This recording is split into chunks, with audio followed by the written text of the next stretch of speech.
گزشتہ ہفتے کراچی کا ایک بچہ 3 سالہ ابراہیم جو مین ہول میں گرا اور اس کے بعد اس ویڈیو میں خاص طور پہ اس کی ماں کی چیخو پکار ایسی تھی کہ جس سے ہر پاکستانی کا دل کٹ کے رہ گیا۔ ایسے واقعات جب مہذب ممالک میں ہوتے ہیں تو وہاں پر فوری طور پہ ہنگامی طور پہ سمارٹ سولوشنز ڈھونڈنے کی کوشش کی جاتی ہے کہ ایسا نہ ہو، لیکن پاکستان وہ بدقسمت ملک ہے جہاں پر بچے مین ہول میں گرتے رہتے ہیں اور بس وہاں کی انتظامیہ معافی ہی مانگتی رہتی ہے۔ کل ایک اور واقعہ پیش آیا جو بلدیہ میں ہم نے دیکھا، ٹاؤن میں ایک بچی اسکول جاتے ہوئے ایک اور مین ہول میں گر گئی۔ یہ خوش قسمت بچی ثابت ہوئی کیونکہ اس کے ساتھ جو شخص تھا اس نے فوراً سے پہلے اس کو باہر نکال لیا۔ دیکھو کتنی سہمی ہوئی ہے، وقت پہ بچی نکل آئی، پوری زندگی کے لیے ٹرامیٹائزڈ ہوگی، اور یہ ابراہیم کے گرنے کے چند ہی دنوں بعد ہو رہا ہے اس شہر کے اندر، جبکہ وہاں پر اس قدر اس حوالے سے غم و غصہ پایا جاتا ہے، لیکن نہیں، ٹس سے مس نہیں ہوئی وہاں پہ انتظامیہ۔ اس بچی کی قسمت اچھی تھی، یہ ابراہیم کی طرح قسمت لے کر پیدا نہیں ہوئی تھی، اس کو کوئی وہاں بچانے والا تھا۔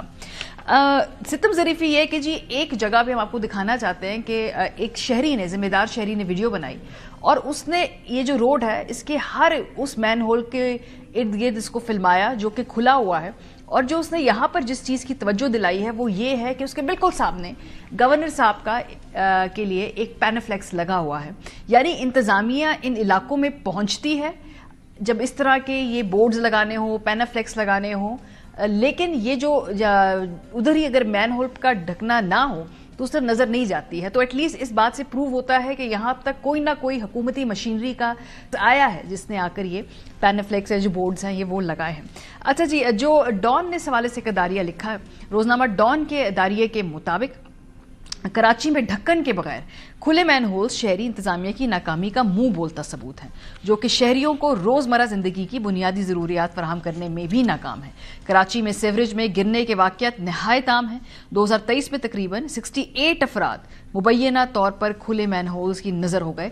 رواں سال رپورٹس کے مطابق کھلے نالوں اور سیوریج نے 24 رہائشیوں کی جانوں کو نگل لیا۔ یہ وہ بے حسی ہے جس کی سندھ حکومت عادی ہو چکی ہے سے عوام کے جذبات سمجھنے اور ان کے دکھ کا ادراک کرنے سے قاصر بنائے ہوئے ہیں۔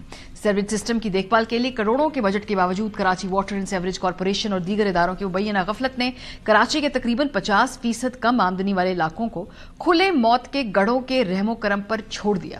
ان کھلے نالوں اور مین ہولز کا معاملہ نہایت سنگین ہو گیا ہے۔ اس کے لیے اعلیٰ معیار کے ایسے ڈھکنوں کی ضرورت ہے جو نشے کے عادی افراد ہٹا نہ سکیں اور نہ ہی بھاری گاڑیاں انہیں نقصان پہنچا سکیں۔ فنڈز کو بین الاقوامی سطح پر استعمال ہونے والے مین ہول سکیننگ سسٹمز کی تنصیب پر بھی خرچ کیا جانا چاہیے جو ساختی حالت کا ڈیٹا اکٹھا اور نقشہ بندی کرتے ہیں۔ دیگر بڑے شہروں کے برعکس کراچی کی سڑکیں موت کے جال بن چکی ہیں۔ زندگی سے بھرپور یہ شہر بیک وقت زندہ رہنے کی جدوجہد بھی کر رہا ہے۔ نیپا واقعے میں عوامی احتجاج، دھرنوں اور مین سٹریم سوشل میڈیا پر جواب دہی کے مطالبات کے باوجود میئر کراچی کی جانب سے معذرت تاخیر سے سامنے آئی۔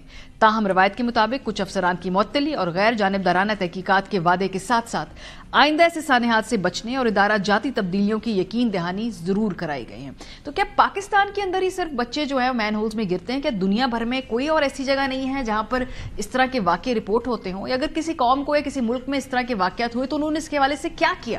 آپ کو بتاتے ہیں کہ بھارت نے 2014 میں سوچھ بھارت ابھیان پروگرام کے ذریعے لوہے بھارت کے کچھ حصوں میں مین ہول کور کی جگہ فائبر یا پولیمر کے جو ہے وہ کور لگائے تاکہ حادثات اور مین ہول چوری سے بچا سکیں۔ کینیا میں، نائجیریا میں بھی مقامی اداروں نے مین ہول کورز میں لاکنگ سسٹم اور فائبر کور لگائے تاکہ چوری اور حادثات کم ہوں۔ بنگلہ دیش اور نیپال میں کچھ شہری تنظیموں اور کمیونٹی گروپس نے مقامی سطح پر ڈرین اور انفراسٹرکچر کی میپنگ کے لیے ڈیجیٹل ٹولز اور موبائل ایپ استعمال کیے جن کے ذریعے خطرناک یا کھلے مین ہولز کی نشاندہی کر کے مقامی حکام تک معلومات پہنچائی گئی۔ فلپینز میں انڈونیشیا نے نالیوں پر کانکریٹ یا سٹیل سلیبز لگا کر بچوں اور بڑوں کے گرنے سے بچایا گیا ہے۔ ایتھوپیا اور نیپال نے رات کے وقت حادثات کم کرنے کے لیے سولر LED اسٹریٹ لائٹس جو ہیں وہ نصب کی ہیں۔ روانڈا میں، کمبوڈیا میں میونسپل اور کمیونٹی سطح پر شہری انفراسٹرکچر کی مرمت کے لیے ریپڈ رسپانس ٹیمیں کام کرتی ہیں جو ٹوٹے ہوئے ڈرین کو یا مین ہول جیسے مسائل کو مختصر وقت میں ٹھیک کرنے کی کوشش کرتی ہیں۔